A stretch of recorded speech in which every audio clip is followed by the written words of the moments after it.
Okay, David, it's time. They're ready for us. Mark my words, David. You're going to come out of this thing bigger than ever before. Let's just get it over with. In spite of his past, no one say that Abe Barron is un-American. This committee has rarely seen such a demonstration of patriotism. Every one of the names he's named is a wound to the heart of communism and a victory for the United States of America. And you can tell him that Veldy says we can all sleep better tonight because of this man. It's way down front, David. One of us.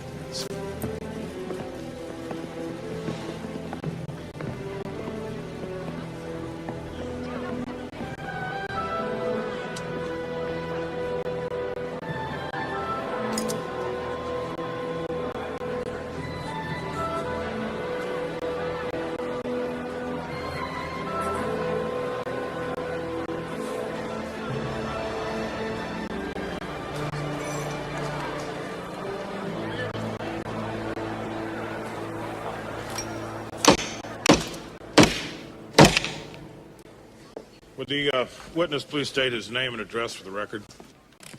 David Merrill, 2851 Winona Place, Hollywood, California. All right, would you please stand?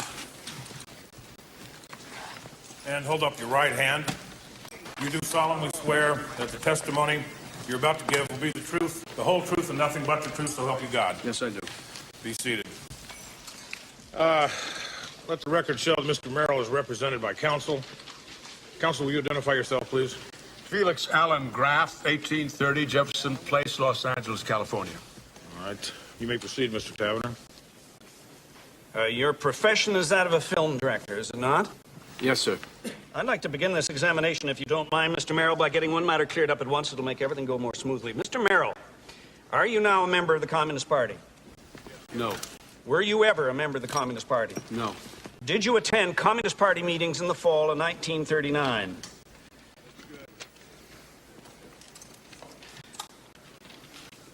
"12 years ago, in an organization as perfectly legal as the Republican or Democratic Party, where I heard they were getting together to talk about new ideas, yes, I attended a few Communist Party meetings."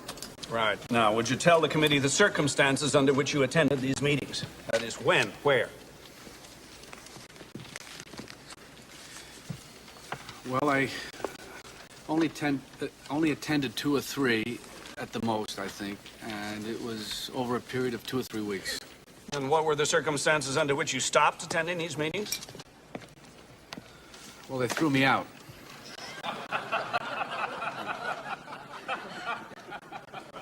I think I just argued too much.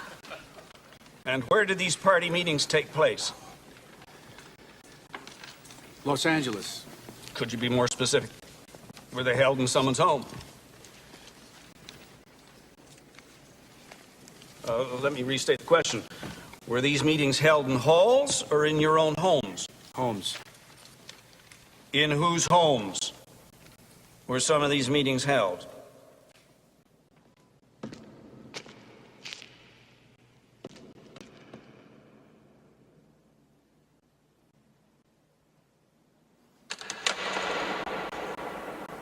Mr. Merrill, in whose homes were some of these meetings held?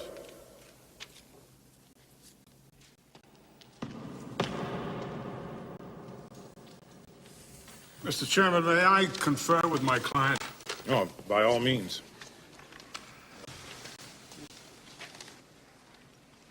They want the names, David. That's why we're here.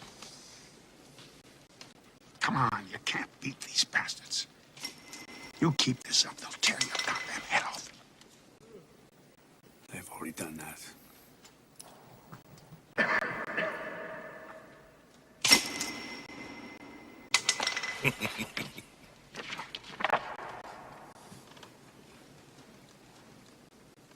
Fuck 'em. I beg to be excused, Mr. Chairman. My client has just dismissed me.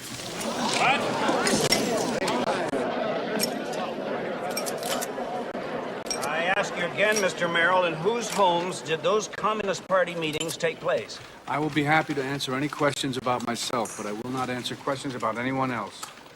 Mr. Chairman, I introduce as evidence these photographs of the witness attending a rally of the Federation of Atomic Scientists of the California Institute of Technology, April 17th, 1946. I ask that they be marked Merrill Exhibit numbers 1 through 15. You may do so and let it be part of the record. The witness will examine these also. Mr. Merrill, did you attend this rally, and is this, in fact, you in the picture? Yes, it is. It is our understanding that the topic of that rally was the elimination of the atomic bomb as a strategic weapon. Is that true? The purpose was the elimination of the atomic bomb, period. And you were there as a member of the Hollywood Peace Forum, were you not? Yes, I was.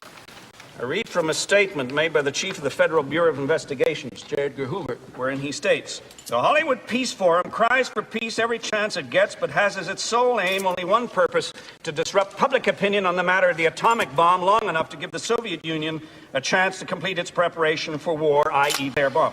You were there as a member of the Communist Front Group, weren't you? I was there as an American citizen who has the right to meet anybody, any place, at any time. And who were some of these people that you were meeting with as an American citizen? I told you I will not say... Just answer the question, please.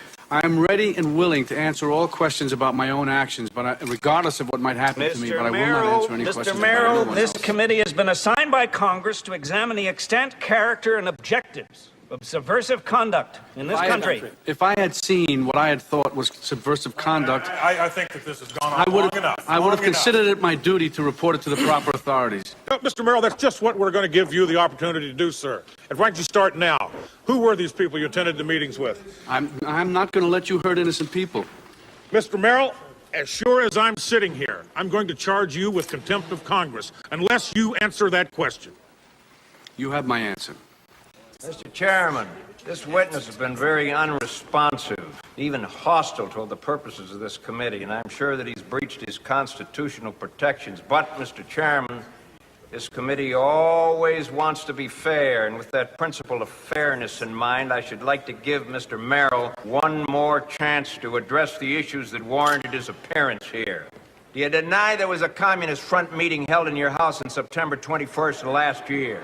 September 21st. I don't know what you're talking about. Well, then just tell me if the following people were present at that meeting.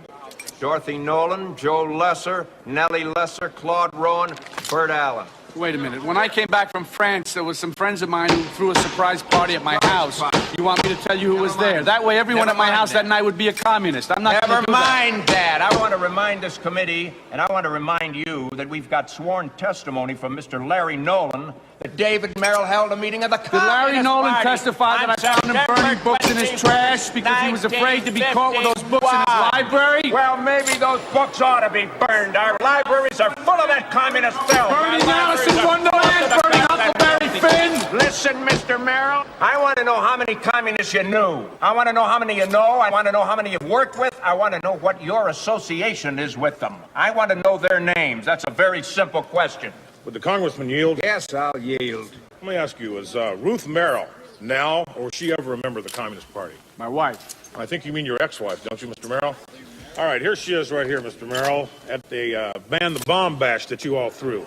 Clearly mocking our government. Now, sir, do you think an individual such as this should be allowed to teach impressionable young children in school? Children have the right to meet and discuss their government in school or any place else. She must be barred from influencing young minds. And I am personally going to see to it that legislation is immediately adopted requiring all teachers to take a loyalty oath to prevent someone like this from teaching again. Because she doesn't want them killed by atomic bombs? No. Because she is disloyal. By teaching them respect for their Constitution? All right, is Ruth Merrill a communist, or has she ever been a communist? Yes or no? No, never. Absolutely, categorically, no. All right, what about Dorothy Nolan? Was she ever a Communist Party member? She's dead. That's not what I asked you, Mr. Merrill. All you have to do is sit there and answer these questions. Was Dorothy Nolan a member of the Communist Party? Yes or no? Don't you have an ounce of decency? Mr. Merrill, unfortunate as it may be, Dorothy Nolan was a known drunk, an unfit parent, and on several occasions had been named to be a member of the Communist Party. She was a good wife, a good mother, and several responsible for on her several occasions as being a member of the Communist She was Party. falsely accused. She couldn't get work. Her son was taken away from her, all because of this committee, sir. Dorothy Nolan killed herself, and the Communist Party twisted her mind. In the name of ridding the world of communism, you destroyed her Was life. she or was she not a communist? Don't you have any shame? She's dead! Mr. Merrill, I'm getting tired of sitting here and acting as though we're playing some little game, when all the while this committee and its activities may very well determine the future of this great country. If there is one communist in America, sir, I say that's one too many. You seem to care very little about this country, Mr. Merrill, and no concern at all for the damage that you and your communist friends have inflicted on the minds of free Americans through your films and your television. Sir, your refusal to answer our questions leaves us with little doubt, sir, that you are still a member of the Communist Party. Therefore, a threat to this great nation. Call the next witness. I might Call the not be next the witness. best. Chairman, I might not- move that this witness be fined, cited for contempt. I might not be the best Sir, you citizen in this have had your country, chance but I to was speak. raised to I stand want up for you what to I stand believe away in, from and I'm going to raise my son in the same way. And as hard as that is, sometimes I'm going to try to live it. And if that isn't what a real American is, then we failed, goddammit. Shame on you. You are dismissed. Remove him. Stand away. Stand away from our answer, though. Stand away. Shame on you. Call the next witness. Call the next witness. Anyone? It's funny, David. Quiet. This hearing will come to order. Hold up your right hand. You do solemnly swear the evidence you're going to give this subcommittee will be the truth, the whole truth, and nothing but the truth? So help you God? Yes, I do. Be seated. Proceed, Mr. President. Mr. Baxter, your profession is that of a screenwriter, isn't it? Yes, sir. Are you here pursuant to a subpoena? Yes, I am. I'd like to begin this examination, if you don't mind, Mr. Baxter, by getting this matter cleared up at once. Mr. Baxter, are you now or have you ever been a member of the Communist Party?